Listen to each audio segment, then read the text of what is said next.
What's up, everybody? Welcome back to another episode of All Things Super. I am one of your hosts, Spider, and I am joined by Mr. VIP, Keisha Washington. What are you doing? What's that, Seven? What are you what are you saying? Didn't we leave this behind like 4 episodes ago? Seven said he's happy to be here, and he'll be right back. Okay. What you say, Spider? I said how. I didn't even get to say how are you because you were leaning halfway out of the frame. How are you? I'm trying to hear what's going on. I mean, the headphones are like literally around your entire ear, and you still can't hear. You might just need to turn them up. What? Oh, okay. I hear voices in my head. They talk to me. Infinitely awesome as always, sir. Thank you for asking. How are you doing? I am phenomenal. I am great. I am wonderful. I am happy to be back for another episode. And I'm also happy that we have our resident Star Wars expert joining us with this episode, Miss Keisha Washington. Resident Star Wars expert. He's more of an expert than either of us. So you're absolutely right. I'm just trying to see how I can fit it on a business card, because I might have to turn it over. Resident Star Wars expert in all things Phantom Menace and the galaxy far away and beyond. It'll fit. You got to use small font. How are you doing, Keisha? I'm doing awesome. Put some respect on my name, okay? Don't try to take it away from me. Oh, I would never. Said it with his chest, okay? And Seven said, "May the force be with you." Tell Seven, shut the hell up. He said he heard that. Good. Abide by it. Shut the hell up. The hell up. But anyway, this is All Things Super, where every week we take a piece of superpowered movie, TV show, even trailers. We watch them, we react to them, we review them, we break them down, and we ask the question, is it? Is it? Possibly. Maybe. Man, questionable. We'll find out. But if you like that, go ahead, subscribe to the channel, hit the bell so you can be notified when we have new episodes that come out. If you want the audio version of the podcast, just search for All Things Super on any of your favorite podcast streaming platforms. And if you want to join in on the conversation, just tweet at us at ATSuperPod. And we like reading the comments. So there it is, right there. But there's a thumbnail that the people clicked on. Yes, there is. And the thumbnail said Mandalorian. It's the Mandalorian.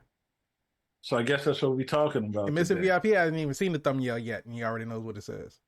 Well, I kind of put 2 and 2 together. Yes. But we are going to be breaking down and reviewing season 3 of The Mandalorian, now streaming on Disney Plus. Every time. No. Never picks it up. It's in there. It's to my channel.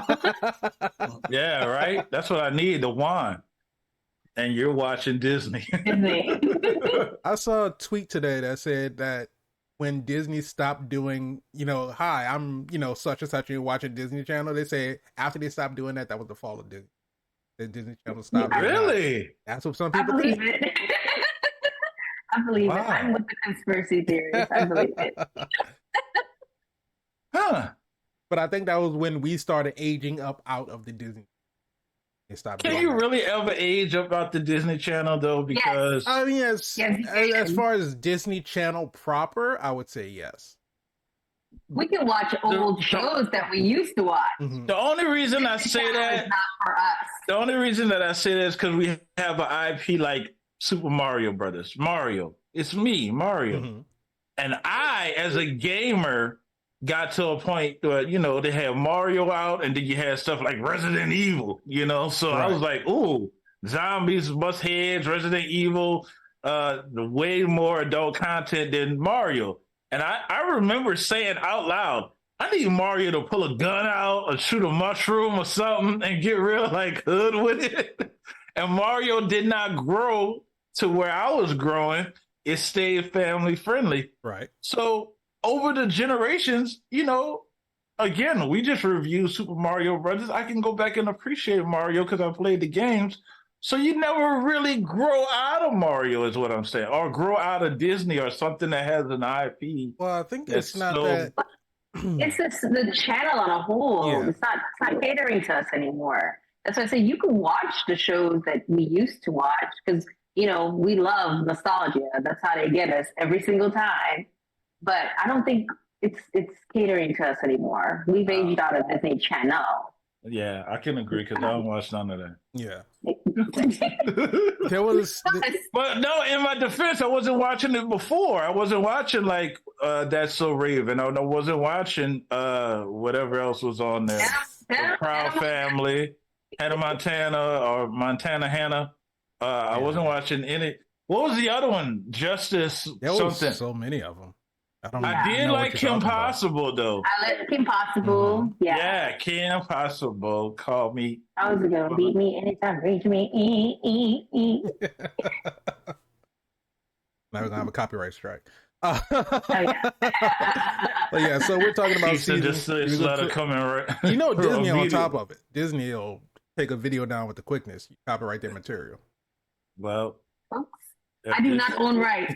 If this makes it to the show, thanks. I'd love to be banned by Disney though. That'd be awesome. that is kind of a flex. Like that means we're doing it right. You know they banned me, right? You know they had to watch it though. They had to watch it. Kind of dope. It's all algorithm driven. If you have a certain length of a score that's copyrighted by Disney, then just algorithm is automatically going to flag it. So it's so interesting because you say that, and one of the most distinct things about The Mandalorian is the score, is the theme, is Absolutely. I can't even say it or do it right because we can't.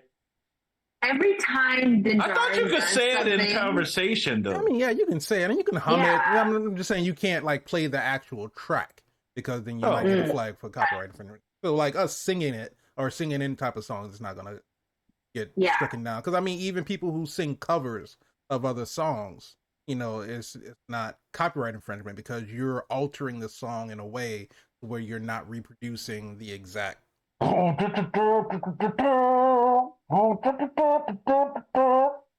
mixed that Mandalorian in with that Rocky. My ears. But no, absolutely. Shout out to Ludwig Göransson, who is the composer of the Mandalorian theme. Which the way and I would have to go back and watch the first 2 seasons, but I felt like the way that they intertwined the theme with a lot of the action scenes this season done so impeccably well. And every time, because it's like that little flute or whatever, I don't even know what the instrument is called, but it's like that little flute. Every time you hear that little sting, that woo, every time Din Djarin does something, it was just like, it just made it so much more epic. Because I believe it was, the first or second episode when he went to Navarro and he had the pirates come in. And so he kind of chased them off planet. He was like hiding in the asteroids.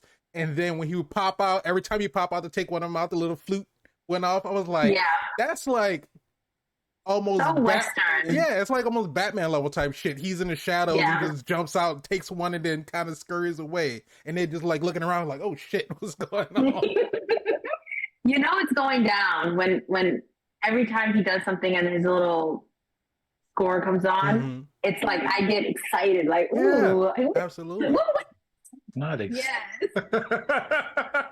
I mean, that score, it sends shivers. Next to Darth Vader, he has one of the best scores I've heard since the original trilogy. It sounds very Western, but very space Western. It's like when you see the face off in the movie, and you know, I used to watch Western with my dad all the time, so I know what that sounds like. They did a great job of combining the Star Wars and the Western and giving him something very unique, and you know it's going down when you hear it. And he's come, you don't know where he is, but he's about to do some things, and it's just very exciting. Yeah. So yeah. So how are we going about this? We're going to talk about it as a whole? Yeah, I don't think we need to go through each and every episode. Yeah, so let's just talk about some things overall for Mr. Din Djarin and Mr. Din Grogu. Din Grogu. He's Din Grogu now. Sir Din Grogu. He has been knighted. The man has a name. He has been knighted. He was knighted by Lizzo. This is the way. The way. Lizzo did knight him. He is a knight, and oh wow, he's probably going to be one of the most decorated Mandalorians. Probably, because he is going to be a Mandalorian. I'm loved everything about this season. It was very fun to me. The Lizzo cameo was awesome. The Jack Black cameo was awesome. It was the Mandalorians, and I felt like after season 1 and 2, this was just inevitable. Like there was nothing else that they could do. They went on missions alone. They've done all this, kind of space adventures for a little bit. It was very episodic. There was like all these things. Every time he went somewhere, they tackled an issue. Yeah. I feel like they couldn't do that again because we've already done that. It's like, where else will you go? How many issues can you solve on Navarro and Tatooine? So I really I was fangirling for all these Mandalorians. And like,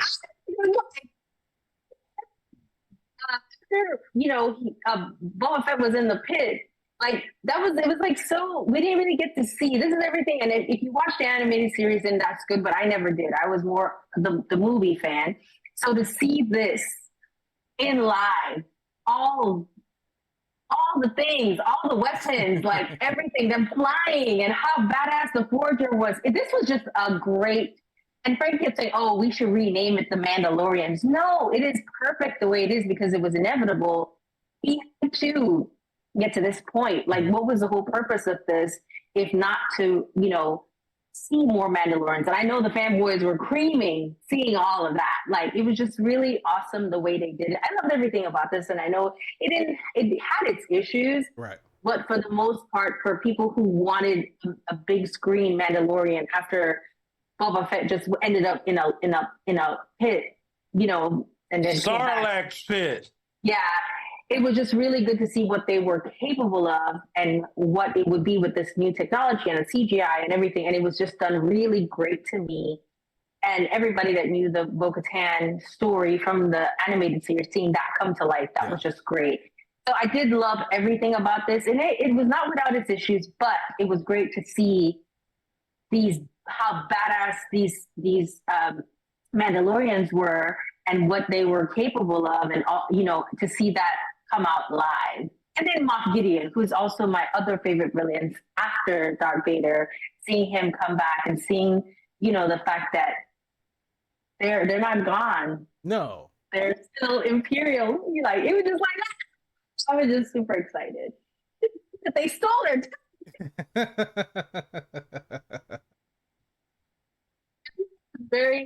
It was done really well, and it wasn't like a Palpatine is back type of thing. It was very, it made sense. Like somehow Palpatine returns.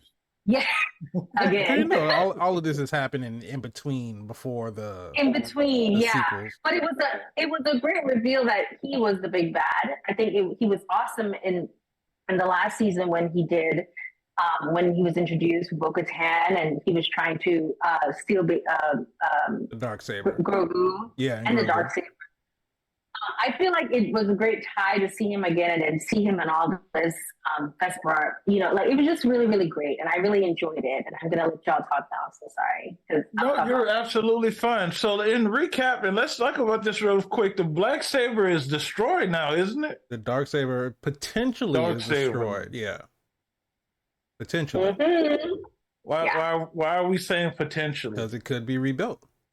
It could be rebuilt. I mean, there've been so many times that Luke Skywalker's saber was gone, and then in Rey's movie, it called to her. So it's like in the MCU where no one's really dead, but things can come back. Yeah. Except oh my God. Yeah. But I'm just saying it's one of those things where sabers have been destroyed and put back together. So yeah, potentially destroyed. But they really set it up in a way to where it doesn't necessarily have to come back, because because we got 8 episodes this season. So in episode 7, we got Din Djarin's monologue where he basically said, I knew nothing of the Darksaber before you introduced me. He said, this may hold significance to you, but to me, it's just a weapon. It was a weapon that I was unable to wield, and you are by far better with it. But I serve you, Lady Creed, right, and I will serve you until my dying day. And so he's basically saying this Darksaber, it has this history of dividing our people because everybody's trying to vie for trying to claim a right to it so they can be the leader. But in all actuality, it's just a symbol. It's not saying that you have to have this to be a good leader, or you have to have this to be an effective leader. It's just a symbol. And even without it, you can still, and as what Bo-Katan was able to do, she was able to unite all the Mandalore, at least for most of the surviving Mandalorians. And she was still able to do it. And she still has those leadership qualities, the leadership capabilities, because she was able to band together the Night Owls. And she didn't have the Darksaber then. So it's not that people won't follow her because she doesn't have the Darksaber, but once they were able to step out from these old ways of Mandalore, and it was so, the way that they did it, because we got through this entire season, and like Keisha said, the season had some faults. A lot of the episodes seemed like it was purely episodic and kind of disjointed, but there was that subtle underlying storyline that was the whole way through. Like the episode where we had Dr. Pershing on Coruscant.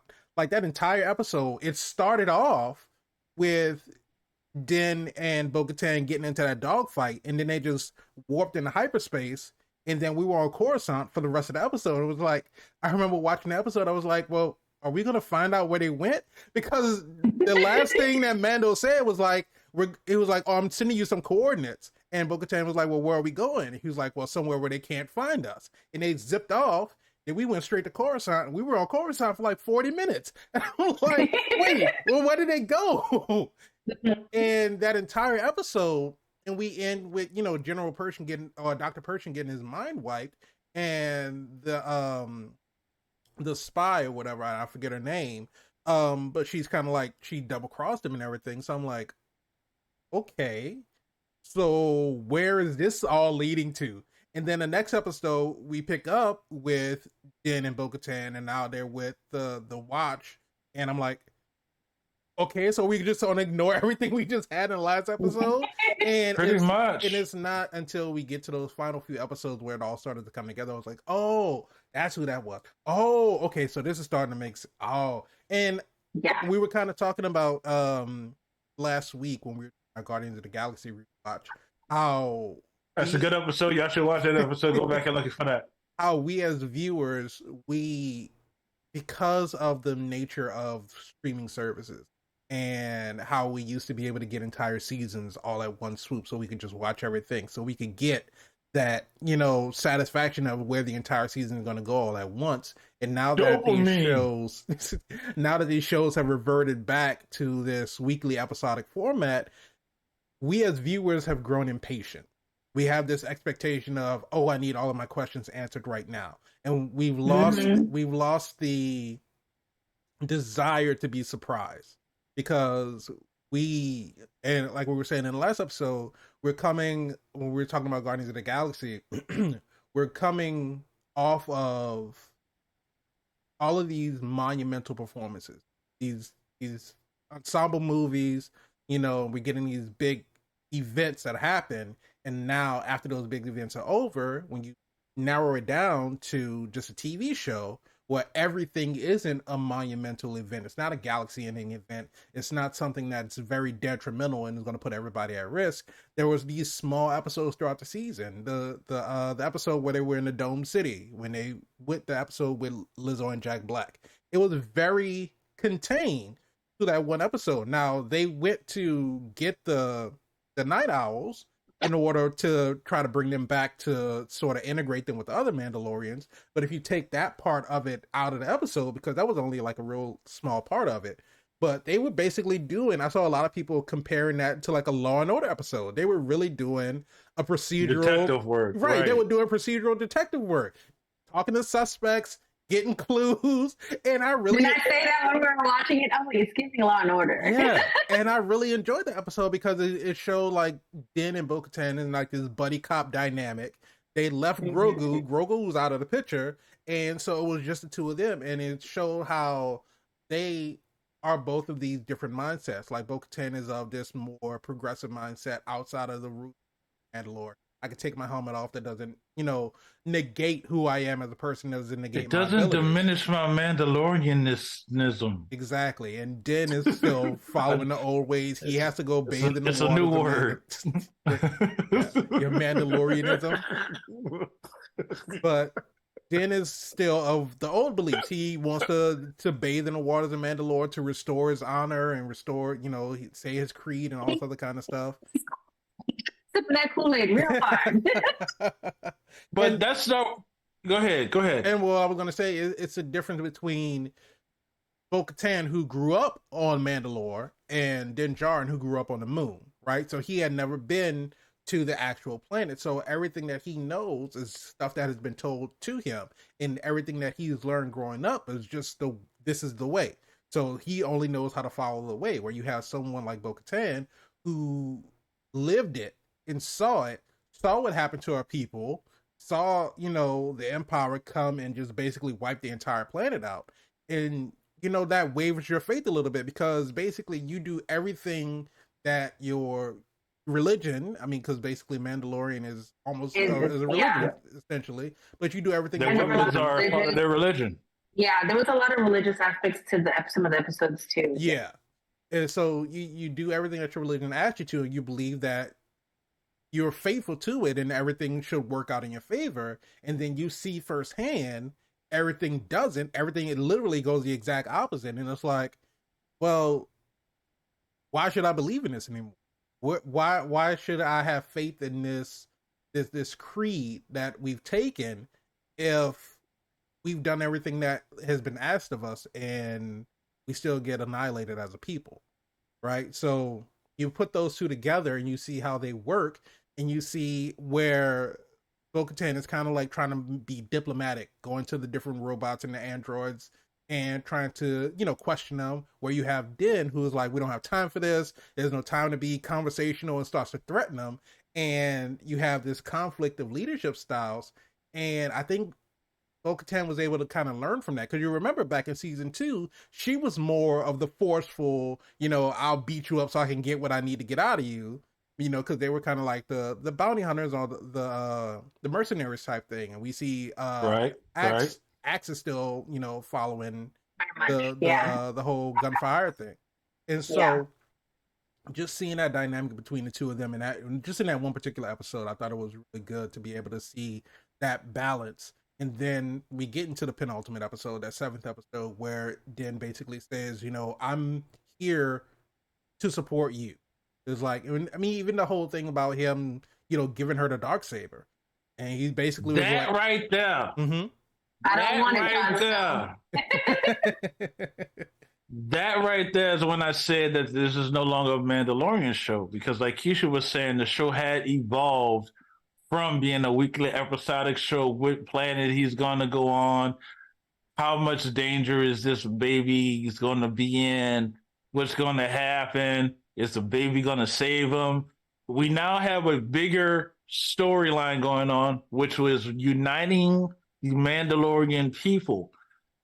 Bear heads, helmet heads, all of them had to come together. And I was watching, I was actually very happy to see when they found more pockets of Mandalorians, in the planet outside of, like, oh, so some survived. It's going to be all right. You just need to come together and be badasses. But well, so she was part of the Night Owls, which were very mercenary, aggressive, but her sister was very passive. So she has a great combination of seeing her sister rule Mandalore as a pacifist and being part of the Owls, the Night Watch, the Night Owls, the Children of the Watch, the Crows, Game of Thrones. So she has a great combination of seeing what being a mercenary can be and seeing what ruling peacefully can do. Mm-hmm. But at the same time, I think the show showed that great blend of having both of those, seeing her sister rule Mandalore as a pacifist and then being a part of the Owls. So she has the mercenary side and the pacifist side. So she has and then watching her in comparison to Din Djarin, she's just a better leader. Yeah. They did a great job. Is that why the armorer said that she can merge both worlds? Because she saw that as well? Just even that too. When she went back, she never took her mask. When they went to the little den that they had where they were hiding out, the forge? She never took her mask off. Not the forge, where they were hiding out. She respected the fact that she was amongst these people who still followed the way. She didn't take her mask off. Great leader skills. Yeah. She even when when they had an issue, she was ready to come together and. She strategized the shit out of everything. Save the boy. She was like, and it just the way they put it together to show her as what a leader should be was very great.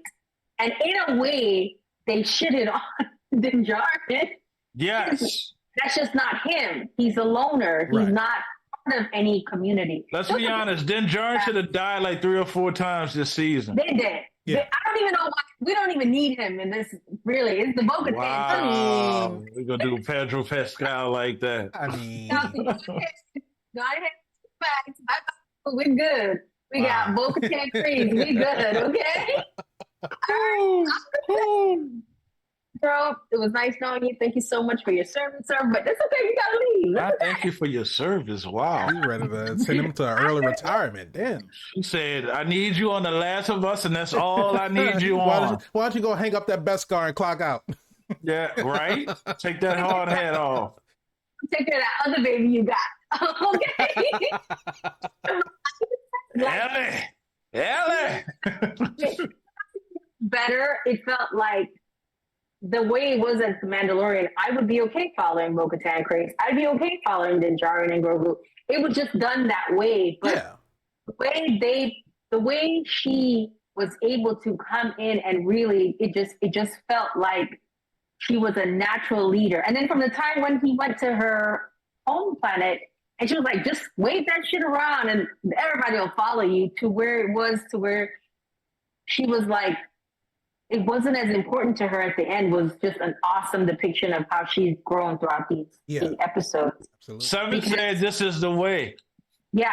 So I think it did a great job of showing, that she has all these sides to her. She's a great ruler. And then having the Forger realize that this person can unite us because she does walk both worlds. She does. She can, because she's respected. Since she got here, she took that mask off. Mm-hmm.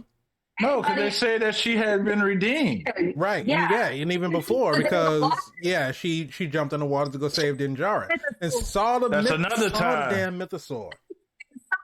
And I think that's what changed her. I think that's what changed her when it was like, because it's not just stories now, because they're the legends. But it's part of what the cult that Din Djarin's part of. Mm-hmm. It's part of their creed that this thing, the legend has it that this creature will come back. And she has set eyes on this creature, like she really has accepted. But then too, Grogu, then communicated with this creature. Let me be honest with y'all. If I was in the, what do they call it? What do they call the waters? The living waters of Mandalorian. Yeah, the living waters would have been tainted. I saw that thing in that water. I'm telling you right now, don't swim in the pool. It just goes to show her bravery. Like, she literally saw that thing and kept going. Yeah, she lost some doubles though. She was surprised. She was like, I would have freaked out. I would have. But it's their legend has it that this thing will come back and unite Mandalore. Right. It's part of the legend. She saw it, and I think it let the Forger know that things have to change, because a person that's not of your creed has seen the mythosaur. Mm-hmm. Something has to change for you to unite your people. Because at the end of the day, if Din Djarin goes off, or whoever Pedro Pascal's replacement is, because I know he out the door after these episodes, whoever we're going to follow next. I think he's gone, dude. Pedro Pascal wants to show his face, okay? I don't think... Gonna follow Bo-Katan Kryze, okay? That's where we going. Let's talk about that's where we going. I feel like it had to be a switch, a change, and we had to conform to this new thing because this person has seen what legend has told us. We have to follow her, and she's shown us that she has the great qualities of a leader and was able to unite Mandalore with or without the Darksaber, which was kind of awesome because she beat Axe's ass. Oh yeah, Axe wasn't ready for that smoke. And all that he had to say was, "Well, you don't have the Darksaber," and he was like, "Here you go." Right. And then a whole story behind it because she did. Because Din Djarin couldn't even yield that thing. No, it was a struggle every time, and I think he realized that when he was on Mandalore and he was getting attacked, and he tried to fight with it, and they kept telling him, like, you have to attune to the weapon; it has to become a part of you. And even when he fought Paz Vizsla with it, and it was so heavy, but you see Bo-Katan handle it, and it's just like light as a feather. Work. Yeah, light work. Chop, with chopsticks. And like you said, the way that it all folded out, and he stepped up. He was like, when I was on Mandalore, I was captured, and the creature disarmed me, took away the Darksaber. Bo-Katan came in, defeated the creature. So by right, the Darksaber is rightfully hers. And she was like, and I love the way where he was trying to give it to her, and she was like, you can't just give this to me. Yeah. And he was like, and he explained it all. He's like, so I'm not giving it to you. I'm returning it to its rightful owner. And just I was wondering how they were going to get it back to her because they needed to. Yeah, it was a great way to get it back to her. Just not to cut you off. Sorry. Yeah. No, but I feel like ever since Din Djarin visited Bo-Katan and he was talking about because he went to the Forager and she said, in order to redeem yourself, you have to bathe in the waters of Mandalore. And so he visited Bo-Katan because she's of course the foremost expert on Mandalore, having been there. And after that visit, and he went to Mandalore, got himself captured, and then Grogu, learning his navigation skills from his daddy, and was able to make his way back to go get her. I felt like that is where the season kind of picked up for me. It was like everything kind of before that was just kind of like, okay, just trying to, him on Navarro trying to get the IG-11 droid to figure out, if Mandalore was livable and all this other kind of stuff. It was still that episodic stuff. But I really felt like once we involved Bo-Katan in the story, that's when everything started to pick up. That's when we got to the meat of what this season was actually about. The Empire is still not dead. They've been, regrouping in secret. We got all of these New Republic rules and everything, but we can still see that the Empire is still amassing power, and they have a plan on what they're trying to do. And it's going to lead into, the Ahsoka series, and General Admiral Thrawn is coming back, and, all of these other things, of course, and it stretches out into all of these other different Star Wars shows, and like you said, the animated shows as well. But I just feel like once we got Bo-Katan involved in the story, even though at the beginning she was reluctant because, she lost her, she wasn't part of the Night Owls anymore. They left. Axe Woves was the leader. He's, bringing them on that mercenary thing. And she's like literally in her house and on her throne, just sitting there moping. And ain't got shit to do. It's like really like, I was trying to like visualize like every morning she get up, she gets dressed, puts her armor on, grabs a helmet, walks down to the throne room, sits her helmet on the side, and just sits on the throne and just sits there all day. Just just sulking. Like she got a drone, or she got a droid to bring her some soup or something. So she's not like without. Din Djarin was the only visitor that she got in probably like months.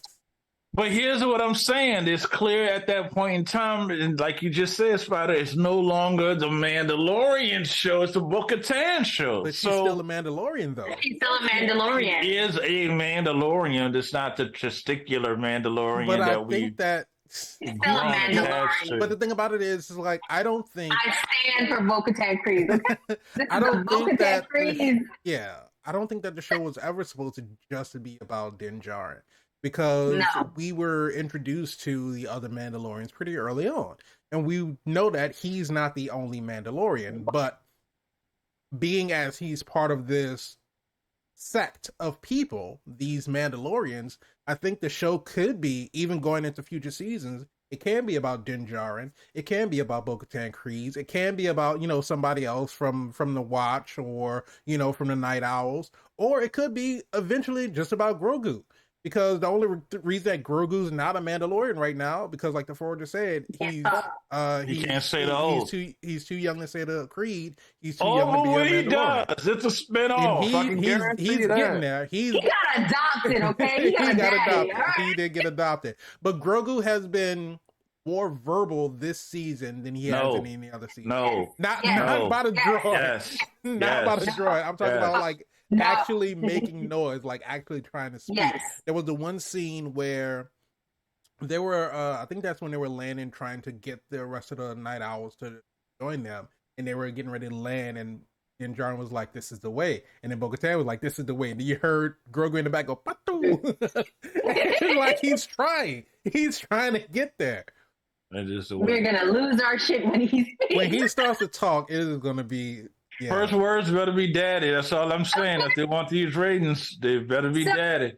Another favorite thing about this show is because in all the other episodes, you see that the rebels and the people trying to fight against, the Empire, the orders, they had all these, there are people within stormtroopers, within the Imperial. They had people. If you watched Andor, you watch any other shows, there were people infiltrating these systems and kind of, passing information to help support the rebels. We definitely saw it in Kenobi. He made a big point of it. Yeah. It was very good to see the Imperials still had people even after that whole episode where they were on with that. Where they were with the cookies, Dr. Pershing. Yeah. And with the cookies to see that they had a whole rehabilitation program for these people. Like, after you killed everyone, we'll rehab you and reintroduce you back into society. Mm-hmm. And, how she was able to infiltrate, pretend, and do just these small things that created these ripple effects later on that really could hurt this new order that they're trying to, this new world that they're trying to create without Imperial rule. So it was I really enjoyed that episode because it shows that, look, this guy's like, okay, I did something really bad. I'm trying to redeem myself, but this other person is hanging on real strong to whatever Moff Gideon is spitting and whatever he got going on. And how easy it was for her to influence. Like when, what's his name came and he was like, look, where's Moff Gideon? Like, where's his fleet? Like, did he make it to the court? Did he, what's going on? Did he make it to his trial? Like, he's questioning all this. And here she comes in with like few little words, few little things. And oh boy, just threw all whatever, he was asking about, out the window. He didn't even want to hear what he had to say. But it was a great depiction of how these people can come in these situations, in these different positions after it's supposed to be a rehabilitation, and still had access to all this Imperial tech because she didn't know what she needed to do to have the lab. So she used them. She got all this, went to the Imperial junkyard, got all this tech, used him, and then turned his back against him. Just simple as that. He had what he needed. And it took, like you said, it took all these aspects of the show where there's all these people who have infiltrated these systems. It took you back to the clones. Moff Gideon wasn't cloning anybody. He was cloning himself. Yes. Like, that was unexpected for me. Yeah. I thought he was like minions or somebody, but he was just making clones of himself, which took you back to the Clone Wars, where there was a bunch of Boba Fett's. Like, it was just one of those things where it was like, it took all these aspects of all these movies that we love, these shows that we love, and it brought them all in. People infiltrating, people cloning things. Like, it was just really, really good. And that episode to me showed like a slower pace, but it was really big into the great reveal of what we have, like what's coming. You don't know who to trust. You don't know what the moving parts are. And it creates this sense of like, this is why they don't trust anything that's being said. This is why, like, you don't know who's who, what's what in this world because of exactly this. Yeah. You think that this person's rehabilitated, they're working with the new system, but in reality, they're working for, the Empire. So it's just one of those, it's scary in a sense. Well, because I love the movie. It's just really, it's just really scary in a sense. But I've never seen Coruscant look like that. In Andor, they show it a little bit, but it was a great depiction of that world. Yeah. And how it's set up and how rich it is. And then you go to like Tatooine or Navarre where they're trying to rebuild and where, you know what I'm saying? So it's like, it just creates that contrast between the worlds, and you kind of see the haves and have nots and how this is really protected. So it's a really good world building, which it's great for the show. But all of that just brought aspects of the movies in and to the other shows in, and just that infiltration. You figure out, and she's heavy on the Empire. Like she's heavy on the Empire. And who else in this rehabilitation program? What's there? You don't know what else. You don't know who else is part of this web that he's slowly building, because it can't be just her. No, of course not. I can't wait to see who else is a part of. Do you feel like that was his only clones that were destroyed? No, I don't think so. No. You feel like he got a vat of other clones somewhere else, or maybe on a different ship? First of all, can we talk about the flying saucers?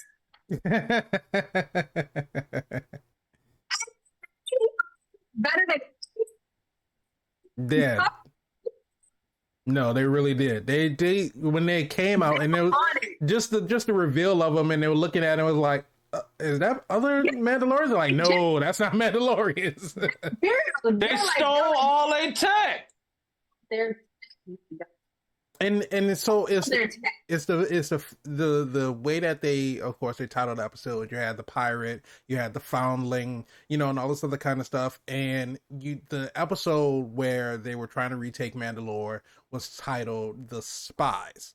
Now, the episode started off with the woman Elia Kane. She was the mole or the plan or whatever. It starts off with her just walking down the back alley in Coruscant. It's rainy, looking real shady, and you already knew from even when I saw her. Even when I saw when she was introduced, I was like, "There's something about her that I don't trust." And I was thinking, I was like, "Okay, no, not at all." I was waiting for her to do something in Quantum Mania. I was like, I gotta watch her. I don't know. Yeah, she was Same actress. She was the rebel leader in Quantum Mania. Yeah, but. And they of course they only give you so much information. So I'm thinking, did Dr. Pershing wrong her family in some kind of way? Was this like a personal vendetta against him? Like, did she single him out for a specific reason? And then so when we get her and she's talking to the droid, and of course Moff Gideon shows up, I was like, okay, this all makes sense now. And so we get that, and it was like, okay, well, the title of the episode is Spies, multiple. And so we're like, okay, she's one. Who's the other one? And then so we see these stormtroopers coming with Beskar armor. We're like, okay, is the Forger working with them? Because she seemed like real quick. Like, I'm going to go take the wounded. I'm going to go off planet. So when she left, they go and then they run in. They get attacked. And then it's like, okay, well, is it the Forger or is it Axe Woves? Because Axe was like, okay, well, I need to get out so I can go warn everybody else. Like, okay, well, he was kind of in a hurry to leave too. So it was like, leave that episode thinking like, well, who else is involved? That's what's involved. Yeah. Right.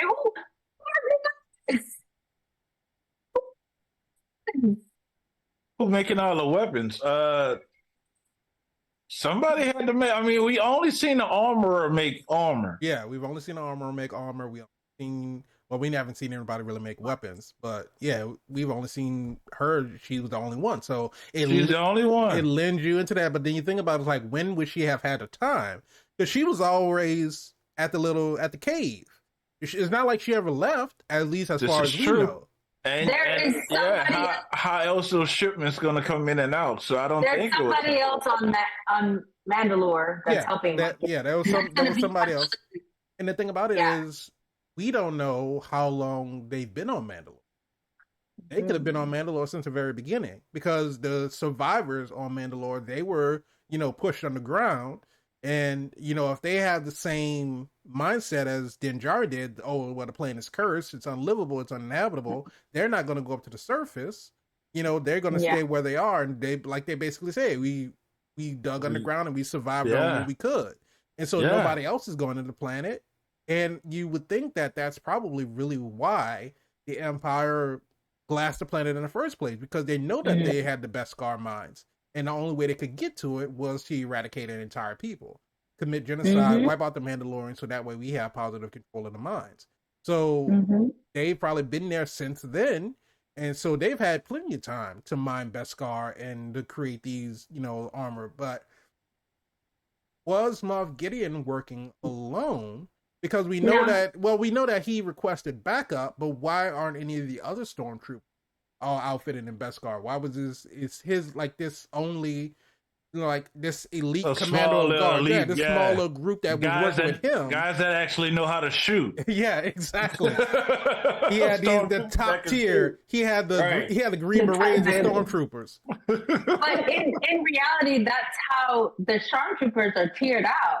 The white ones are no good. They're just like, they're the ones you sent out to pasture. Those are the ones that those are the ones that bump their head when they walk through the door. Right. Right. Fine. Like they get killed first, and then you have another wave, and then you have different ones that come. Okay, so here's the question: what comes next? The black ones or the red ones? Because we've seen in this episode the red ones are deadly. Well, the red ones are the Praetorian Guards. The red ones are like Palpatine. Well, in the second sequel, because it was the Force Awakens, and somehow Palpatine has returned. Rise of Skywalker. I don't know whatever the second one was, but they were protecting Snoke. No. So they're like upper, they're high level. They're like the highest level of whatever. So it's the white ones, the black ones come next. Well, there are different black ones because you have the ones that are the pilot ones. Got what their names were, but they fly the planes and they're deadly too. But anything in white, you're not gonna be scared of. You murk them. That's level one. The safest place is standing right in front of them. Right in front of them. But we also seen there was some chrome ones in the one with Finn and Rey when they first came in. Yeah, there was a general with some chrome. What was her all name? chromed out, looking like that could have been Beskar. Yeah, but they're various levels of them. But it was crazy when they heard the jetpacks. Yeah. And it was like, because I was like, oh, they got more Mandalorians coming. Like, wait, that's not. Oh, it was on. And I was thinking about the scope of it all. I mean, think about it as a human being, right?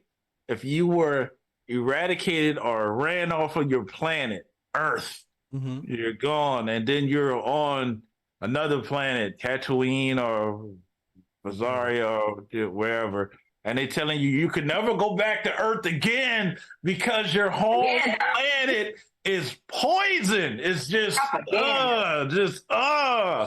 and you find out, hey, for my discretions, I have to bathe in the water of the Mississippi.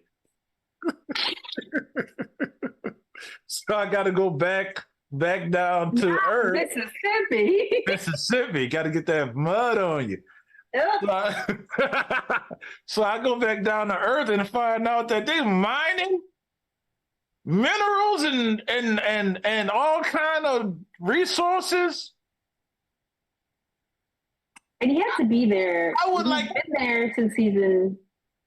What I'm saying, the weight of the idea of a whole planet, like not just your religion, like your whole planet has just been taken from you. And I get the opportunity to come back. My planet's not cursed. It's not toxic. It's not poison. And y'all stealing our resources. Yeah, but that's just what the Empire did. It's all propaganda. Like, this is a big part of what they do. Like, this is a big part. This is probably part of the long-term plan. Yeah. You go catch these rocket boots. This is what you go catch these rocket boots. This is somewhere you can lay low because you killed all these people. They're scattered throughout. They're in the Mandalorian diaspora. And now it's like, I have time to regain, to rebuild. This stuff didn't happen overnight. Like I was saying, he's been there since season 1, season 2, and the season 3 we see him. So it's crazy. And then when I forgot his name, the fighter pilot, when he went and he was like, it's a transport. And then he noticed that it was Vespar. It was like Mandalorians took him, and I'm just thinking, which Mandalorians? Right. We know, but because that metal is tied to them, that's the first thing we thought. And now here we are, we're seeing that. So they were on there before Gideon was even taken. Yeah. They've been working on this since then. He is just a small part now of, you know, what was happening before then. So they have a forger or armor. Yeah. It's just, we're going to find out who it is. And I think that's the next big reveal too. The betrayal is to be for real. What do we think about Jar Jar Binks saving Grogu? I thought it was great. Yeah. I mean, for retribution for Star Wars character, for Star Wars fan. I mean, it's not the character. It's not the same actor. character. It's the actor. Okay. Guns down. Slow down. That flashback, I was hoping so much for that flashback, really, because I really wanted to know what happened to Grogu when Order 66 was called and they killed all those, you know, all those foundlings. All the children, the babies. Yeah, I really wanted to see what he saw. And it just didn't give me, that was one of my things. Like, I felt like it just didn't move me the way I thought it was, because I was really looking forward to him having this memory. And since he started and they hinted that he was probably in the temple when they called the order and all these foundlings were killed, I wanted to see a flashback that would be, it just wasn't great for me. That's one of my biggest things with this, because I felt like, Harpo, who this man? Like, there were other people who were in there that were more known that could have came back. But I get it. They were trying to, but it was like, it just didn't tie it to the time for me, if that makes sense. And because when for somebody who is like me, who I don't have as much of a connection with Star Wars lore as you do, for me, I didn't know who it was. Like, just the actor himself. It was like, okay, I'm just thinking, okay, well, just watching it as somebody who's on the outside looking in, I'm like, okay, this must be some notable Jedi. And it wasn't until, you know, I go and do my, you know, deep dive after. And I do it. It was like, oh, okay, that was the actor that played Jar Jar Binks. And I was like, oh, well, that's cool. And then I see, you know, all of the other comments. It was like, oh, well, was his redemption. You know, the Star Wars community did him dirty. So it was like him coming back, his saving grace and everything. So I'm like, okay, that's pretty cool.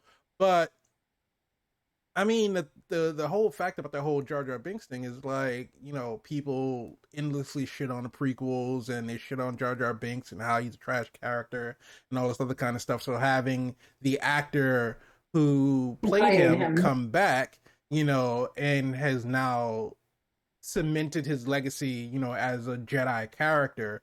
And from one of the podcasts that I watched, someone I think that knows the actor personally, they say that he's involved in like a lot of just like even current day Star Wars stuff, like behind the scenes.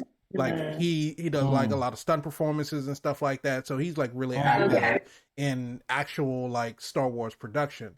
So just being able to kind of know that about, you know, what he's been through. And as we kind of see with like all of these Star Wars actors and actresses, where Rey got bullied, Daisy really got bullied off of social media. And I hate that I can't remember her name, but the other the Asian actress who was working with Finn. Yeah, Rose. She got bullied off of social media because not Rose. You know, these and I'll use air quote fans, because you cannot be a real fan. Hold on. There is a name for those individuals, Ryder. We already gave out that name. They're called man babies. The man babies. But you have these man babies who claim to be fans of the property, but every time something doesn't go the way that they think it should go, they immediately act. They heal at that Grogu. But they come after the actors and they relentlessly bully them on social media. And it's like, first of all, if you go into this with any kind of sense, you know it's not the actor's fault, because they're not the ones writing the script. They're given a job and they're doing a job. They're portraying a character that was created and they were selected to portray that character. So if anything, and I'm pretty sure the Man Babies do the same thing, go after the directors, go after the writers, because those are the ones that are more responsible than what the actors are. Now, with that being said, you shouldn't go after anybody. It should not be your first course of action to attack somebody online, to insult them, to insult their family, to send them death threats just because some fake fantasy space show that is not real didn't go out the way that you hoped it would. It's just it's so stupid. It's like me getting mad because Spider-Man isn't played by this certain actor, so I'm gonna like shit on this actor that did play him. I mean, yeah, that's like me getting mad Ryan Reynolds don't return my phone calls. That's an entirely different issue. He's too busy. He's too busy celebrating his football club winning championship. There you go. But all that being said, having that reveal and him being the one to save Grogu, like I said, for me, I was like, okay, cool. It didn't really make a difference for me. And so like Keisha saying that, it didn't really impact her the way that, having somebody who was more notable, somebody with more like fame, and I kind of think that they may want it. Who would you want it, Keisha? The order, Anakin was killing foundlings, if we recall. Like, I would have wanted to see kind of Samuel L. Jackson. Oh, that was a theory though. Mace Windu. Mace Windu. Mace Windu. Jesus Christ. So in theory, I would have loved to see, even if he was in another room and then these other people in the order were coming after the foundlings, but he was a big part of the order that was sent to kill the foundlings. Anakin Skywalker was a young Anakin Skywalker. Darth Vader was in the building at the time too. So I don't know. I wanted more for this. Like, this was what me personally been waiting for, because when Ahsoka Tano, was using her telepathy or whatever it was to talk to Grogu, and she told him, that this is kind of what happened to him. I've been looking forward to him jogging this memory, because I was wondering, was it Anakin? Who was it that was coming after him while he was taken or hidden, or who took him? And I kind of wanted to see somebody, kind of like you said, like Samuel L. Jackson's character, just anybody else that was more, even the female. Anybody else? Somebody. The ice cream man, Master P. Anybody could have came through there. One of the Jedis that were more prevalent that would have been in the building at that time, and this character, I didn't even know who he was. I didn't even know. I had to look him up. Like, all right, this is the other thing that I was trying to ask. The armorer has made young Din Sir Grogu a huge chest plate. It's bigger than him. As well as a vest that we did not see come into play at all this whole season. Like, no, he didn't. She did make him the chainmail. Yeah, she did. She made him the chainmail. Yeah, she made him the chainmail in Book of Boba Fett. Yeah, I think this was more symbolic of, like, he couldn't get like Vesper armor. He can't get a helmet. I would love to see a helmet. I would love to see a helmet. I want to know if they're going to let his ears stay out, or if he's going to be able to curl his ears in and tuck them in. I would love to know how they would, or would they make? I can't wait to hear that sound when he puts it on, like that. You're saying now they're going to make Beskar ear holes for his ear to go in, so. Or make some areas for his ears to be in. That would be wild. It would be looking like almost like Hela from Thor Ragnarok. The only helmet with ears. Well, I mean, you can't leave them out. You can't get shot in the ears. Got to protect them. Right? So I just cannot wait to see him put that helmet on and hear that sound when it's like connecting. That's what it's going to sound like, sloop. Now, I will say there's one thing, which I just always thought was funny. Because we see it in, like, any superhero who wears a full mask, like all of the Spider-Man characters. We see it with Tony Stark and all of these other characters that wear masks or that wear helmets. Bo-Katan Pulls it off and have great hair. Laid down every single time.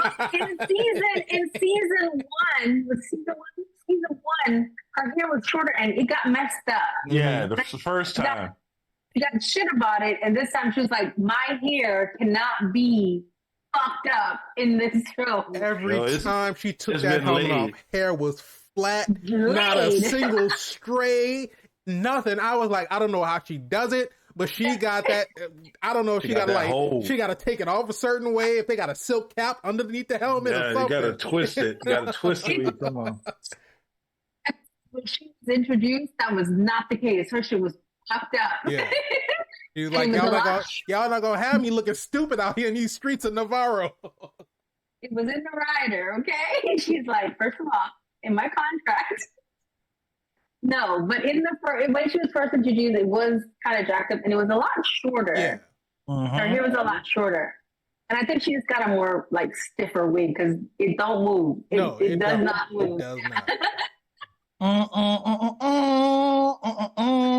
That's how you do it. But yeah, but like I said, the first few episodes were a little bit kind of hit or miss. Like I said, after Bo-Katan got involved, that's when it really picked up. I do appreciate it. Was her show. Yeah, it really became. You could say the same thing about Boba Fett. So, you know, he was watching Boba Fett, then it fell off, and then all of a sudden Din Djarin came in, and it's like, oh, okay. It was the Mandalorian season 2.5 at that point. At that point. Yeah. I mean, if you, like... Notice nobody went to go get Boba Fett either. No. Nobody went to get him. We're bringing all the Mandalorians together. Nobody went and say, hey, you know that... We don't need him. We really don't.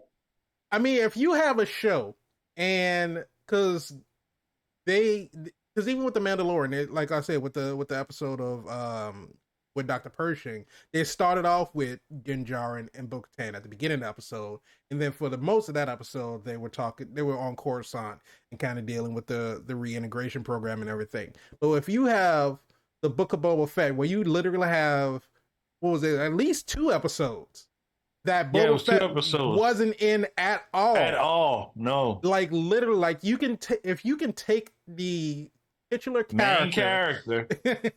You could take the main character out of his own show, and then those 2 episodes rate higher than the rest of the episodes of the show.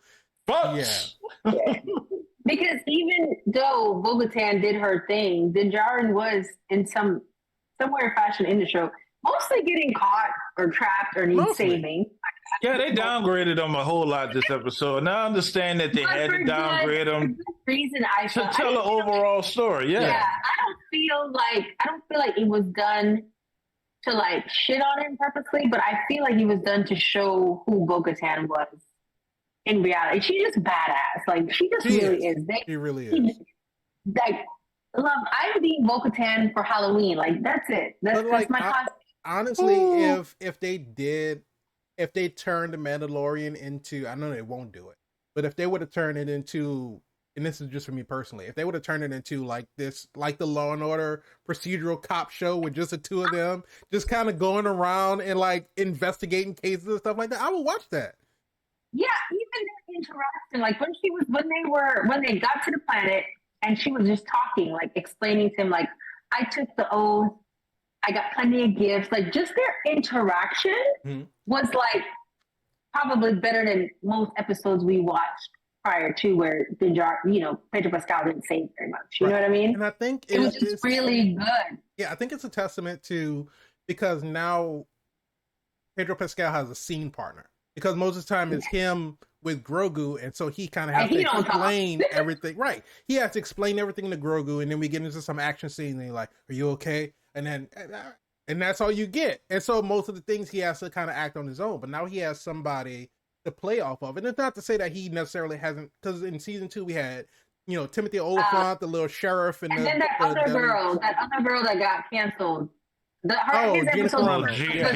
Gina. Yeah. His episodes with her, they were just like similar to him and Bo-Katan. Like they had that little interaction, those little one-offs, those little comments. But I feel like Bo-Katan is more like calm. She's very like she articulates well. and very knowledgeable. Yeah. And so it just made for good TV. And I think, like all the episodes with both of them interacting, solving something, coming together, like what? What was that? For all those that's on audio, Keisha just pointed her finger and pointed it to nothing. That substances, and they leave a trap, and they leave marks. It was just very investigative. Yeah. And for fans of like you said, Law and Order, any of those type of shows, it just gave that vibe, and it was just different from the other episodes where he kind of knew what the situation was, and they devised a plan, and they going out. It was victims unit. You know what I mean? So it was the other episodes were kind of like they were going on an adventure, solving an issue in a town, and they fixed it, and it was like him and a bunch of these men come up with a plan, right? And then it never goes well, and then then they have to kind of come together. This was more kind of like, let's solve the issues together, let's investigate, which was very different from all the other episodes in the past few seasons where it was just kind of like he showed up to town, they had an issue, let's fix it, I need your help. It was kind of very more collective, and I think I kind of like that. It was more contained, I think, and I kind of. Let me ask you this question then, because we've come full circle now with the Mandalorian, how he started as a bounty hunter, got into some mischief, brought back his people. The man is a homeowner, okay? Now that he helped bring his people back together and his religion is reestablished, he is now back on his bounty hunter thing. So is it a soft reset? Are we going back to season 1, seeing Din Djarin go out to worlds, collect bounties, come across maybe somewhere down the line the Empire? He knows the Empire is still kind of out there. He don't know where to go or what to do, but he knows that they're there. I mean, he can't really think that Moff Gideon's gone. Right. No, and I think that's why they're introducing these Mandalorians. So now Din Djarin has a backup. He has people to go to. Because in reality, before, it was whatever town he was in, it was like their people and then their sheriff or their magistrate or whatever he was, and he gathered a few people. Now he has people. He has backup. I think these adventures he's going to go on, he has people to call on when he's in these adventures and they come across issues. We'll see Mandalorians coming to kind of to the rescue, to the help. You know what I mean? Because before, it's only a select few people, and he doesn't really have people. He never really had them besides, and then Riz is dead. He died after saving his son from that big ass bird. Now he just died. Yeah, positively. Warrior's dead. The unnecessary death, in my opinion. You literally could have fell back with everybody else. You locked the door. You didn't have to stay there. There was too many of them. There really wasn't. Too many. There really wasn't. He could have laid down, cover fire for a little bit after Bo-Katan cut. Now, when Bo-Katan cut that tiny ass hole in the wall, I was like, "Oh, Paz Vizsla's dead. There's no way his big ass is getting through that small ass hole." I was like, "He's dead. There's no way he's gonna fit." So I knew he was gonna sacrifice himself. It was stupid, but there was no way he would have been able to fit. He would have had to leave the gun behind. That hole. He looked at that hole. He was like, "Oh, she don't want me to come with her." He looked at that hole. He looked at them guys. He thought about that child support. He said, "This is the way." Might as well leave it as a brick. But I feel like now he has people, and I think that's something I could definitely get behind moving forward. Not maybe every episode or every situation, but he has. Because he's no longer a loner, you feel as though it's reignited the Mandalorian story. I mean, I think where he started is just where he started. He was a bounty hunter. He was a loner. Then he got a baby. Him and this baby go on adventures. We saw that. And then this baby couldn't decide if he wanted to be a Jedi or a Mandalorian, and then he made a decision, and then here we are. He made the decision pretty quick. Yeah. So, coming back to it, season 4, are we going to age Grogu up? Is he going to be a little teenager Grogu, or are we going to hold on and try to milk out this baby Grogu for another 2-3 more seasons? I mean, I'm not ready for baby Grogu to grow. It really depends on how they want because for me personally, like I said, on the casual Star Wars fan, just someone that kind of enjoys watching the shows and the movies, the timeline for me is all over the place. Like, I don't know exactly like where. I know that, you know, Kenobi and the Mandalorian, this all happens after, you know, the prequels, but before the sequels and before the original trilogy. So it's somewhere in between that area. So because again, well, the Mandalorian happens after the original, but Kenobi happens before the original because we were dealing with a younger adult Luke Skywalker, and then, you know, Kenobi was young baby Leia. So, you know, it really just depends on how far forward they want to go with season 4. But one of the things that I wanted to kind of mention was that you remember at the beginning of the show of The Mandalorian season 1, it wasn't that Din Djarin was out seeking to fight the Empire. He got put on a job to transport Grogu to them, and then when he found out what they were going to do, he was like, no, this is a kid, and technically a kid, because I mean, Grogu is he's like over 50 something years old. Like 52 now. Yeah, but he's little, he's good for thieving. Yeah. But we see that he has this sort of change of heart, like outside of, you know, him just being a bounty hunter, and it's kind of like the whole transporter thing, right? The first Transporter movie, Jason Statham was set to deliver a girl. Yeah, when he broke his own rules and opened a package. Exactly. And so this whole entire time, it's basically Din Djarin has just been kind of, you know, keeping Grogu for his own, and is really the Empire were just basically trying to catch up with him, because when they were trying to retake Mandalore, they had no idea that the Empire was there. So no clue. This whole entire time, they were never looking to fight the Empire. And even with, you know, season 2, when they stopped Moff Gideon, it was really just a retaliation of what they did, or what he did in the end of the first season. So it was never really that Din Djarin was looking to fight the Empire. They just so happened to be in his way on what he was trying to do to make sure that Grogu was safe. And then once Ahsoka told him that, okay, well, he needs to be with his people. He is, you know, Force sensitive, so he needs to go be with the Jedis. And so that's when he went, you know, to try to get Grogu to sit on the rock, to call out to his mentor and all this other kind of stuff. And that was really, you know, his purpose until Book of Boba Fett, until Grogu came back, because he wanted Djarin. And so after he got Grogu back, he was like, okay, cool, we're going to do our own thing. And until the armorer told him that, you know, you have to go bathe in the waters of Mandalore. And that's what kind of set them on this whole adventure in order for them to, you know, try to get back. And they find out that Mandalore is not poisonous, it's not cursed. You know, they could return and try to see if they can rebuild. And then they find out that the Empire is there. And then they end up getting into a fight again. So going forward into season 4, I don't think that, because even the rest of that council that Moff Gideon was talking to, they didn't really seem too concerned about the Mandalorians. The Mandalorians was really, that was Moff Gideon's problem, because Elia Kane was like, because he wanted the Beskar. Yeah, well, I mean, he already had the Beskar, but he just wanted to make sure that they stayed out of his hair. Because Elia Kane was like, oh, well, Bo-Katan Kryze and Din Djarin, you know, saved Navarro. They shot down, what was the grassy pirate name? Yeah. Big swamp thing. But they shot him down, you know, and so she was like, okay, well, the Mandalorians are forming together. And even Moff Gideon was surprised. He was like, how could they? Those two factions hate each other. And so he's realizing, okay, they're a problem. But he never expressed that to the council, except for the fact you said, like, the Mandalorians are, you know, banding together, so I would need some help. And he asked for the Praetorian Guards and all that other kind of stuff.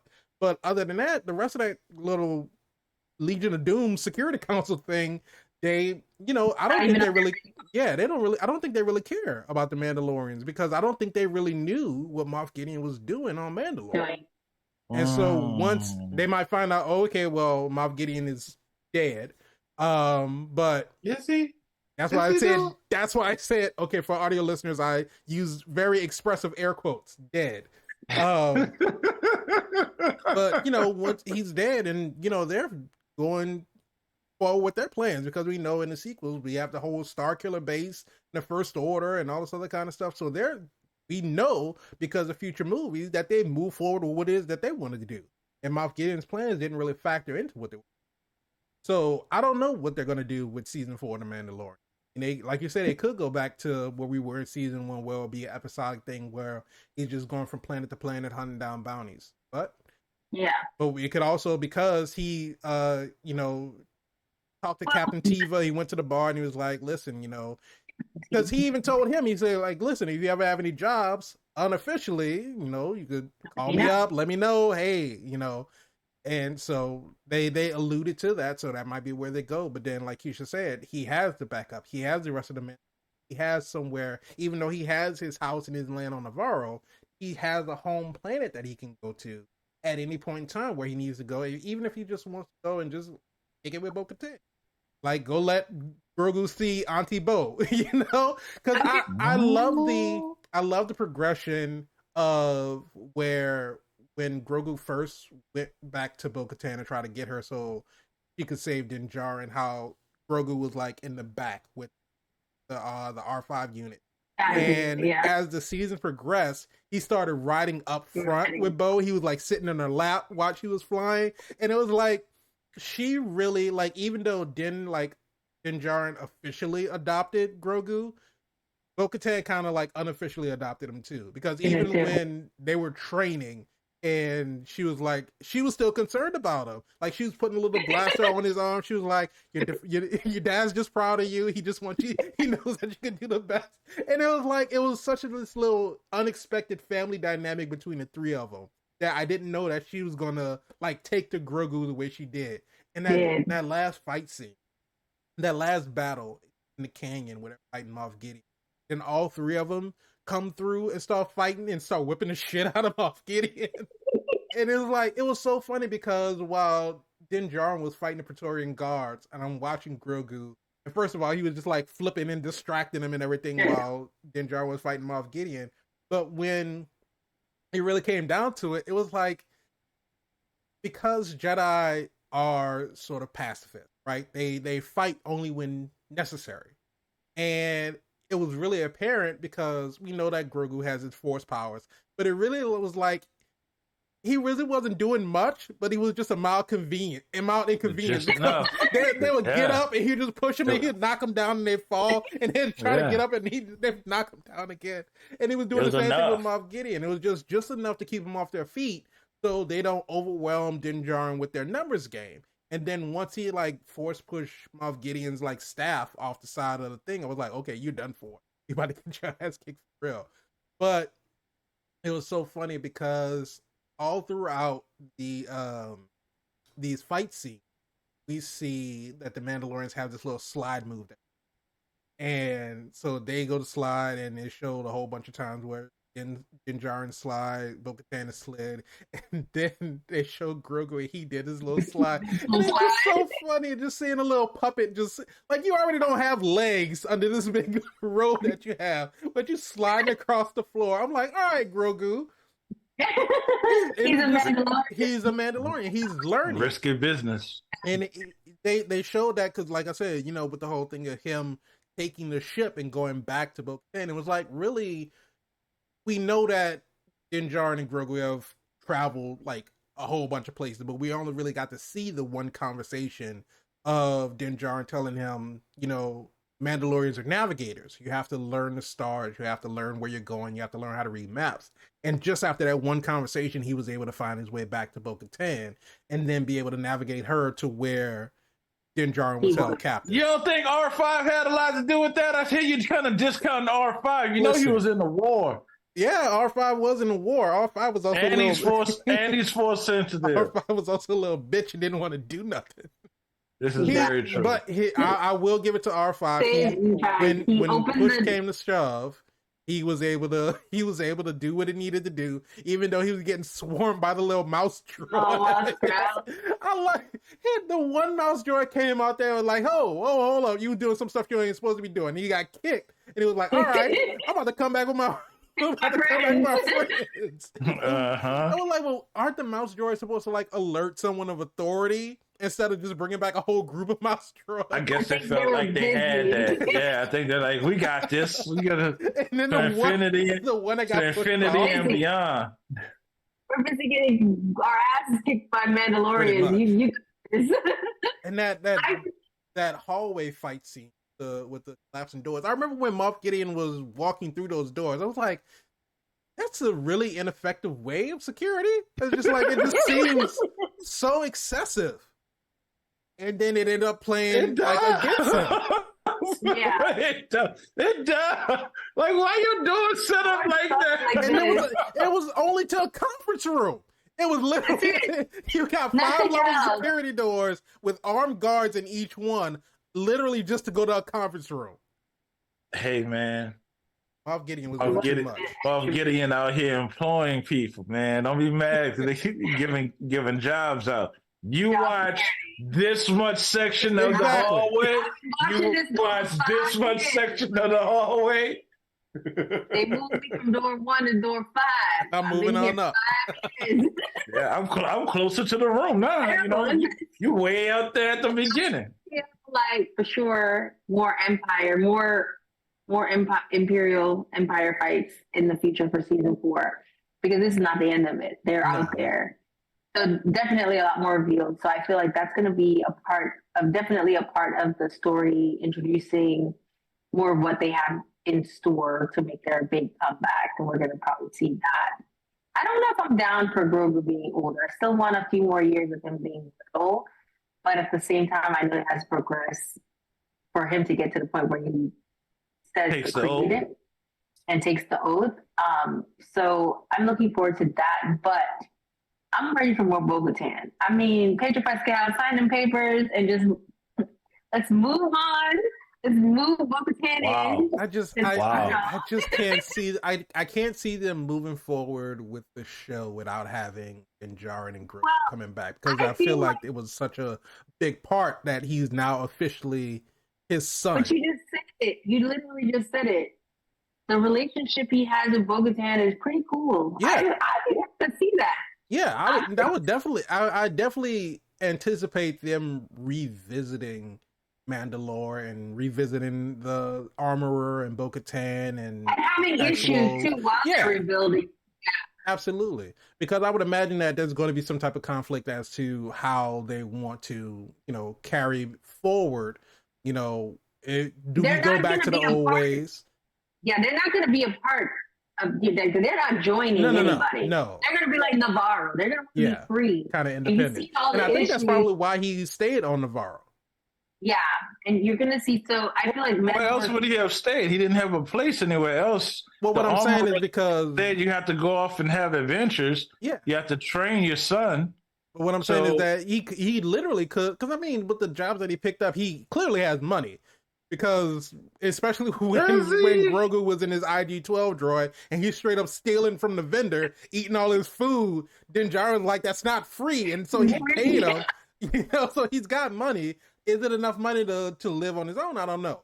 But with Navarro, but with Navarro being an independent planet outside of the New Republic, outside of the Empire, they have no allegiances to anybody. I mean, that's a perfect place for Din Djarin to be, because he, as of right now, yes, he's a Mandalorian, but he doesn't really have any core allegiances to any faction outside of that. Let's ask some real questions.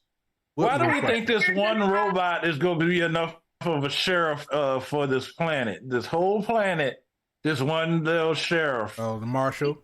Yeah. The marshal. Yeah, he's a marshal. That's where you go to. But I mean, he was originally an assassin droid, so it's not like he has no skills. He died, right? But I do know he died. But he sacrificed himself, though. He sacrificed himself. That's why he died. I feel like Mandalore conflict too, because we do have all these different factions that are coming together. It's not going to be easy. No, because you don't have Grogu there to stand in the middle and go no. And break up their fights. No. The amount of fights that he broke up. No. But I feel like that's going to definitely be part of it too. All that conflict that they're going to have to resolve. Yeah. Trying to rebuild Mandalore, for sure. Oh, And it's gonna go just like it was at the other one when the call with this was at. You're gonna see a slow progression of it's getting better and better and better every time they oh go yeah, back. and people are gonna no, and that's said, they're gonna challenge her.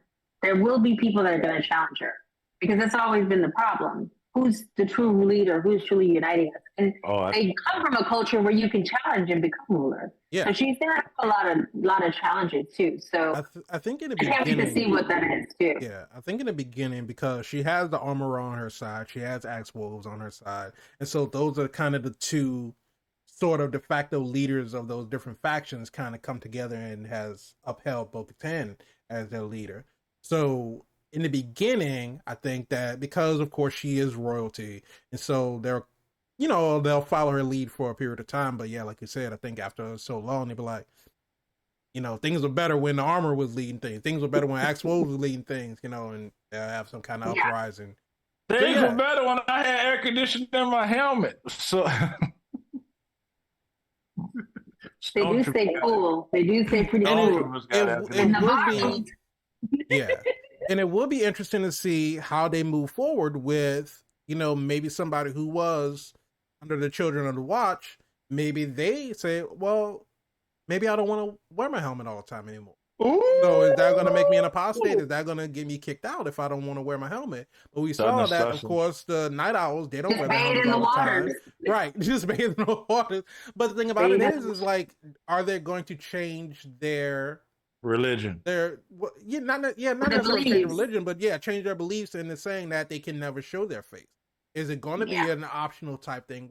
I don't know, but I feel like all the time, or you can take. I feel like the armor really is Taylor Swinton underneath there. So I really feel like if she take that helmet off, I wouldn't be surprised if that was her.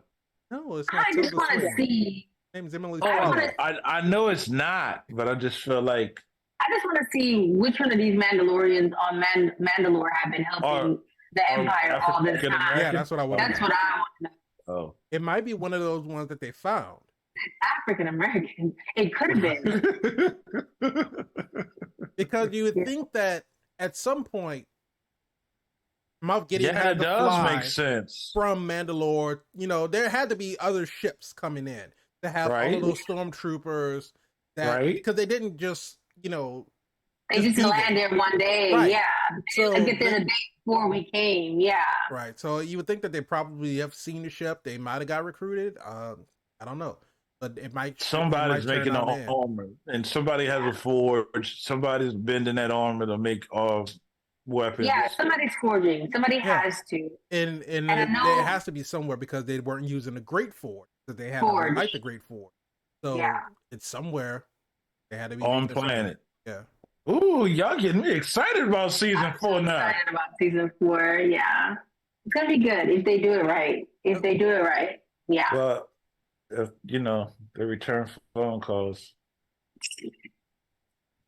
But when it comes to season 3, so Keisha, I'll start off with you. Season 3 of the Mandalorian. Yeah, ask Keisha.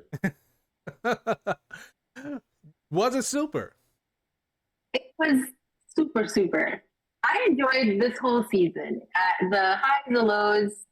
It was super. It was great seeing the interaction with Bo-Katan and Din Djarin. It was great naming Grogu, Din Grogu. It was Sir Din Grogu. He's like his last name is his first. It was really weird. that was confusing. I was like, I really thought Din was his first name and Djarin was his last name. But the way that was kind of explained to me, it was like you have these different Mandalorians. They're different people, different races, all together as a part of we see Mandalorian as a religion. So, like you have different people from different walks of life. They're Catholic, Protestant, Baptist, Judas, Jewish or whatever. And so this is the way. But for people, more of an Asian culture, they'll start with their last name first and their first name last. So it could be, even though we don't necessarily associate, because we as viewers know that there's Pedro Pascal under the helmet. But, that's not to say... Yes. Well, not all the time. There you go. Not all the time. But we...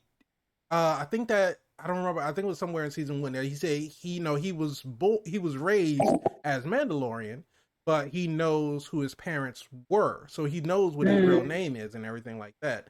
So using his given name and whatever culture that he came from before, he became a Mandalorian, it's a culture that has their last name first name last. It's just so weird that we never really knew that until they were naming Grogu, right? But so let me do this. Let me ask the question. It was so super, and if you have not watched it, you need to stream all 3 seasons of The Mandalorian, because season 3 was awesome. It was super. Super, super, super, super. Sir Spider. I'm not united. Well, I'm just saying. I didn't. Hey, look, Lizzo. If you want to tap a sword on my shoulders, so I can be Sir Spider, I'll gladly accept it. Take it. So Jack you Black have too. Lizzo, I'll take it from Jack Black. and that's what you want to happen with Lizzo, for the tap of blade on your shoulder. Yeah. Oh my gosh. Just saying, whatever works. Season 3. Pedro Pascal. Why? Then Grogu Kenobi. God. The Mandalorian. Season 3. Spider, was it super? I think it was. Was it? I think it was. I think it was super. All of these different shows, and we have the same conversation almost every time. We're hard pressed to find a show that's the perfect show. Like, every episode is not going to knock it out of the park every single time. But, and we mentioned this before, when you have a property where the things that we don't necessarily care for are far outweighed by the things that were great about the show, that's when, you can kind of look past them, or, they're not as consequential as, having something that is just like completely, this completely took me out of the story. This just, the CG doesn't look right. This storyline just doesn't make sense. And I think that The Mandalorian has set forward this precedent as to kind of what the show is about. And I think, especially when we were on Tatooine and we're on these, like, even when Navarro was sort of underdeveloped and we have like these deserty, sandy areas, we get the nod back to, at its core, it's a sort of a nod to old Westerns, where you have this lone person who's going through these different planets, getting into trouble. Like you just said, they roll up into the town, they just gonna go there. So, I just need to rest, I need to refuel, I need to resupply myself, I need to get a drink or whatever. And all of a sudden you're launched into some, problem that the town is having. And once you get into that, now you made a lifelong friend, because you've helped this town out just because out of the goodness of your heart that you were there. But outside of that, we had that overarching story of, from the first season where Din Djarin showed his face to Grogu, and him trying to atone for, he know that he wasn't supposed to do that, but, it was something that he felt that he had to do, because in that moment he thought he was about to die. But so we go through these next couple of seasons of him trying to sort of get his honor back. And now that we've accomplished that, now we get the question of, where do we go next? And I think that when you have a show, after you watch a season, and you're eagerly anticipating the next part of the story, so you can find out what happens next with these characters, it's the mark of a good show. And then not only that, we've gone beyond, just our titular character of Din Djarin and our, his sidekick of Grogu. We brought in the armor, we brought in Bo-Katan, we brought all of Night Owls. We have Grief Karga that I'm probably sure we're going to go back to him again. We seem to always revisit High Magistrate. You see all the helmets at the beginning. Yeah, you see all of the helmets of everybody at the beginning, and the little intro cards and everything. And so we have the IG-11 droid. He's back now. We have the Anzellans now. The Anzellans were so goddamn funny. Bad baby, no squeezy. But so we get all these characters, and yeah, it's very Star Wars to have the different races and have them incorporated in the storyline in some sort of way. But not knowing where we're going next. It just sort of, I feel like it breathes new life into the series because now we have a world full of possibilities with all of these new characters that we've established and we've now fleshed out because we've got a whole backstory about Bo-Katan. We know that how Moff Gideon ended up with the Darksaber because she gave it up for the safety of her people, and they went back on their deal and glassed the planet anyway.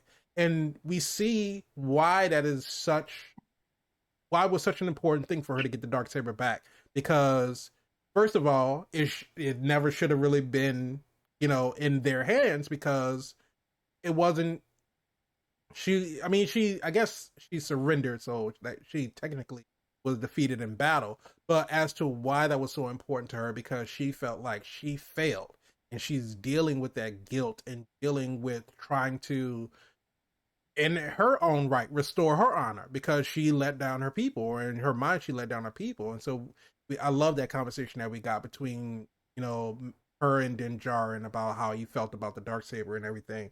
But now we have these characters who are now fully fleshed out, and we're not dealing with backstory anymore. We're not trying to find out who's trying to figure out themselves or who's trying to refine themselves or regain something for themselves. Everybody is in a place to where they felt like they need to be at this point. So moving forward, we know that all of this leads up into the sequels. However many years between the end of Mandalorian season 3 and the beginning of Force Awakens, we have the entire First Order still has to form. We have Captain Phasma and General Hux and all of these other characters who have yet to, emerge. We had the character who played Hux's father was one of the people that Moff Gideon was talking to in the council, was actually played by the person who played General Hux in the sequels. It was played by his brother. So they kind of like kept it all in the family and everything, which was pretty cool. But you have all of these different characters, and so we don't know where we're going in the next. Don't know, and kind of, mused about it this entire episode. But that's to me, that's the makings of a good show. Because if it was something that was like, okay, then he's, got his house, got his land, he adopted Grogu, and then they did like the little iris closing out on it. It was like, okay, cool. That's the end of the story. I'm done with the show. I'm good with the show. The show can end right there, and I don't need to know anything else. And had it been like that, it was like, okay, well, this season was probably, you get to a point with these shows where like, okay, went on like 2 seasons too long. If you would have ended like 2 seasons ago, you're milking out these storylines a little bit too much, and then your shows start to not make sense, and then that's when they start to get bad. But I don't think that Mandalorian has really hit that peak yet. And I think that they can, because Star Wars, and especially because there's so many like different facets in the Star Wars universe. There's so many different places to go, so many other characters that have been established in other properties that we can bring in. We brought back the actor who played Jar Jar Binks, and we talked about, that could have possibly been Mace Windu. There's still the theory that Mace Windu is alive out there somewhere, right? So who knows when he could come back? I'm pretty sure Samuel L. Jackson would probably be down to come back and do a cameo appearance. And purple lightsaber, the only one like it in the universe. But no, it absolutely was super. Like I said, the first couple of episodes, they kind of weren't doing it for me, but after Bo-Katan got kind of brought back into the fold, everything started ramping up. That's when we started getting more of our action scenes. Even, dealing with the whole Coruscant storyline, it wasn't really full action, but it was still suspenseful. Dr. Pershing, they're on a train, and they're droids coming through looking for the tickets, and they have to kind of like try to get off the train before they get caught and all this other kind of stuff, because of course they're, in the registration program, so people would know that, okay, well, they know what happens when you fall out of line. You get to see the nice little colors and you get to get reprogrammed to get put back. But even if it wasn't all about action, it still had the suspense, and going through the season and seeing where it all added up, I think that they ended the season on a high note. We saw a lot of shows, especially like MCU Disney Plus shows, where the second to last episode of the season is like really, really great, and then it gets to the last episode, and then they drop the ball on the last episode. I think they took that energy that was from the second to last episode, because it was a great second to last episode for season 3, and then they were able to capitalize on that energy, and then they kept it for the last episode. Because going to the second last episode, we see Mando get caught. We don't know what's about to happen to him. He's like cables around the neck on each arm. He's getting dragged off. We don't know what's about to happen. But I think they landed the season very well. They kept up that energy, kept up the action. Everything kind of got wrapped up. It really does feel like they kind of ended everything. Like if season 3 was to be the last season, I don't think they ended off in a bad place. But I do think that there's still more story to tell. But at the end of the day, I think that the season. But Mr. VIP, Frankie Washington. Oh, I'm go ahead, because I'm gonna say this and we're gonna go ahead and wrap it. Go ahead, ask a question. When it comes to The Mandalorian season 3, is it super? I need y'all to get close so y'all can hear me clearly. Yes. Yes. Yes. Yes. Yes. Yes. Yes. Yes. Yes. That's it. That's it? That's it. Okay. That's it. But let us know what you thought about The Mandalorian season 3. Let us know what you thought about this episode. Remember, if you liked it, go ahead, hit the like button, subscribe to the channel, hit the bell so you can be notified when we have new episodes that come out. If you want the audio version of the podcast, just search for All Things Super on your favorite podcast streaming platform. And if you want to join in on the conversation, just tweet at us at ATPod. And leave a comment because we like reading the comments. And we like reading the comments. We're going to hit the like button like Grogu hits the yes button. Yes. Yes. Yes. Yes. Reminds me of Rick and Morty when it was glitching. Yes. Yes. Yes. Keisha, thank you for bringing all of your Star Wars galaxy from far, far away knowledge to the show. Why are you yelling? Huh? Why are you... You need to turn 7 down. I know I told you to turn them up earlier, but you need to turn them down now. Seven said turn down for what? Yes. Daniel Bryan. Yes. When is he still doing that? I haven't watched wrestling. I don't know how. No. But yes, thank you so much, Keisha. We always love having you on the show, and we always like to lean on you for your Star Wars knowledge because it's something that we don't have. Well, thank you for having me, and you're very knowledgeable for someone who keeps saying that they're not knowledgeable. I'm a man that scours the internet for questions that I need answered, so I try to learn. And I am a man. That's it.